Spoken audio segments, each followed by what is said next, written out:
Alamin naman natin ang latest sa Bagyong Ada mula kay Amor La Rosa ng GMA Integrated News Weather Center. Amor.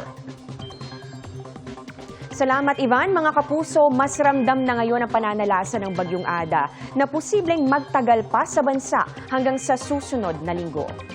Sa ngayon po nakataas ang wind signal number 2 sa eastern portion ng Camarines Norte, eastern and central portions ng Camarines Sur, ganoon din sa Albay at pati na rin sa Catanduanes. Wind signal number 1 naman na nakataas sa southeastern portion ng Isabela, Aurora, eastern portion ng Quezon kasama ang Pulilio Islands, Marinduque, eastern portion ng Romblon, natitirang bahagi ng Camarines Norte, natitirang bahagi ng Camarines Sur, Sorsogon at ganoon din ang Masbate. Kasama rin dito ang northern Samar, northern and central portions ng Eastern Samar, northern at central portions ng Samar at ganoon din ang Biliran. Sa mga nabanggit na lugar, posible pa rin po makaranas sa mga pagbugso ng hangin na may kasamang mga pag-ulan.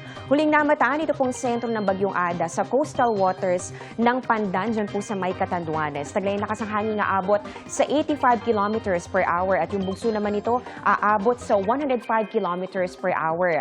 Pahilaga-hilagang kanluran ang kilos ito ngayon sa bilis na 10 kilometers per hour. Ayon po sa Pag-asa, posibleng magtuloy-tuloy yung paglapit nitong Bagyong Ada dito sa may Southern Luzon at kapag medyo mas gumilid pa po yan, pakanluran, ay pwedeng maglandfall dito sa bahagi ng Catanduanes. Mga kapuso, mula bukas, unti-unti na pong liliko itong Bagyong Ada at gagalaw yan sa looping o paikot po na direksyon. Iikot yan dito sa dagat at posibleng magtagal pa yan hanggang sa Miyerkules next week.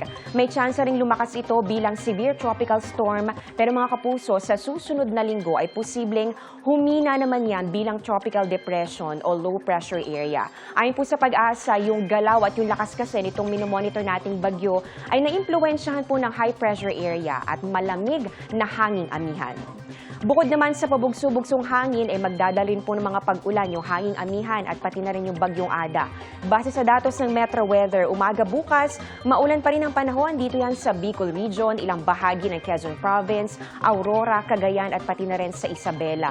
May mga matitinding buhos ng ulan kaya nandyan pa rin po yung banta ng mga pagbaha o landslide.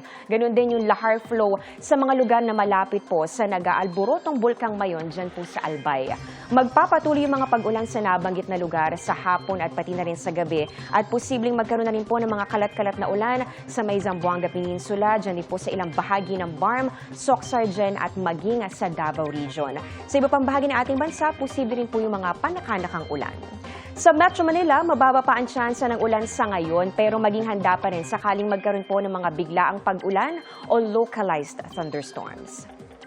Yan ang latest sa ating panahon. Ako po si Amor La Rosa para sa GMA Integrated News Weather Center. Maasahan anuman ang panahon.